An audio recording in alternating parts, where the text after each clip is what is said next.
આશરે લગભગ 70 વર્ષથી એક અખંડ જ્યોત ચાલુ છે. તમે દર્શન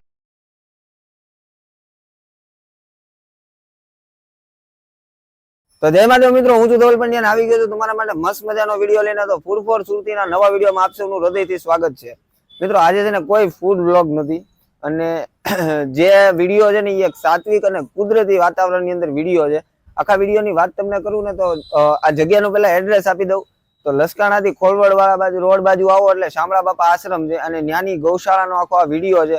બાપુ ઘણા ટાઈમથી અહીંયા ગાયોની સેવા કરે છે, અને લગભગ 70 વર્ષથી અહીંયા એક જ્યોત અખંડ ચાલુ છે. હું જ્યોતના તમને દર્શન કરાવીશ. કન્ટિન્યુ વ્લોગમાં જોડાયેલા રહેજો. ચાલો મારી સાથે, હું તમને બધું જ બતાવું.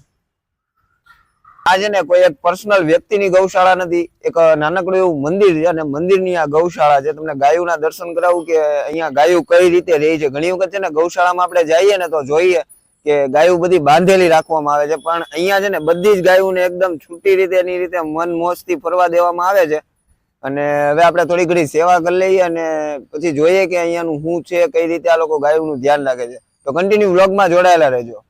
ની અંદર તમે જોઈ શકો છો કે નાની મોટી 40 જેટલી માવડીઓ અહીંયા છે, અને દરેક ગાયોની જે રીતની એ લોકોને રાખવામાં આવે છે, જે રીતની અહીંયા સાફ સફાઈ કરવામાં આવે છે, જે રીતનું એને નીણ ખવડાવવામાં આવે છે ને, ખરેખર બહુ મોટી વાત છે. અને ખાલી એટલી જ નથી, આપણે અંદર જઈએ ગૌશાળાની અંદર, હજુ અંદર પણ ગૌશાળા છે ને અહીંયા પણ ઘણી બધી ગાયો તમને જોવા મળી જવાની છે. અને જે રીતની ગાયોની વ્યવસ્થા અહીંયા કરી છે ને, પર્સનલી મને બહુ ગમી છે, કેમ કે જમીન ભીની ન લાગે ને એના માટે નીચે એ લોકોએ નીણ જેવું પાથરી દીધું છે, જેથી કરીને ગાયને આમ થોડુંક બેહવામાં મજા આવે, પોચું લાગે અને વધારે ભીનું ન લાગે એના માટે થઈને. એટલે ખરેખર બહુ મસ્ત મજાની જગ્યા છે. હજુ આપણે આશ્રમના દર્શન કરવાના છે. હું તમને આશ્રમમાં લઈ જઈશ, ત્યાંના હું તમને દર્શન કરાવીશ, ને જે જ્યોતની મેં વાત કરીને એના હું તમને દર્શન કરાવીશ. તો ચાલો મારી સાથે કન્ટિન્યુ વિડીયોમાં જોડાયેલા રહેજો.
અહીંયા હાકાઓ બાંધી, હવે અહીંયા બે હુંડા ગયા.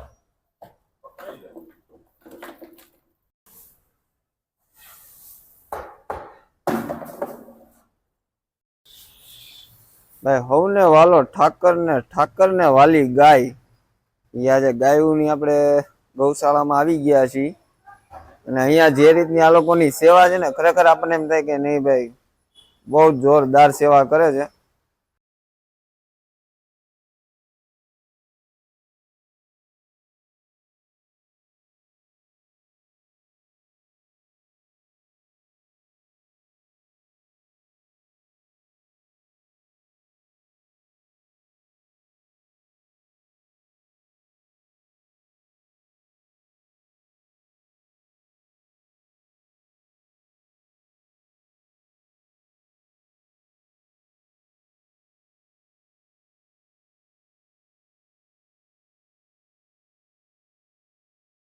તો ભાઈ, જે ગૌશાળા છે ને એનું આ મુખ્ય બાપુ એટલે કે દાસ બાપુ, સોરી, આ શામળા બાપા છે. અને અહીંયા આશરે લગભગ 70 વર્ષથી એક અખંડ જ્યોત ચાલુ છે.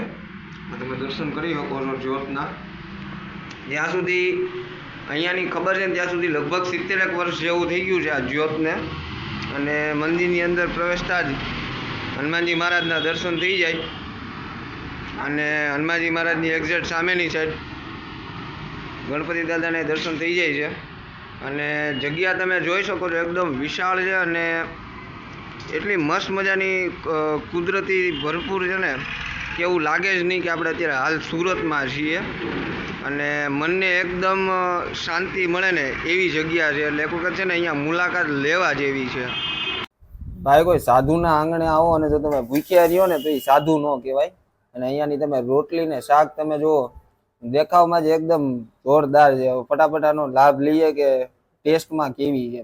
જોકે ટેસ્ટમાં સારું જોઈએ ભાઈ, આશ્રમની વસ્તુ કોઈ દી નબળી હોય જ નહીં. 24 કલાક અન્નક્ષેત્ર અહીંયા ચાલુ છે ભાઈ. હું લીલા શાક મોટા ભાગે ખાતો નથી પણ આપણે આજે ચાખીએ. વાહ ભાઈ વાહ, મોટી મોટી હોટલોને ટક્કર મારે એવી જગ્યા હોય ને એવું ફૂડ છે ભાઈ. એવું જમવાનું એવું મસ્ત છે, પ્રસાદી આપણે કહેવાય, જમવાનું તો ન કહેવાય. અને આ છે આપણી ગૌશાળાની છાશ, તમે જોઈ શકો છો એકદમ દહીં ને માખણથી ભરપૂર છે ભાઈ.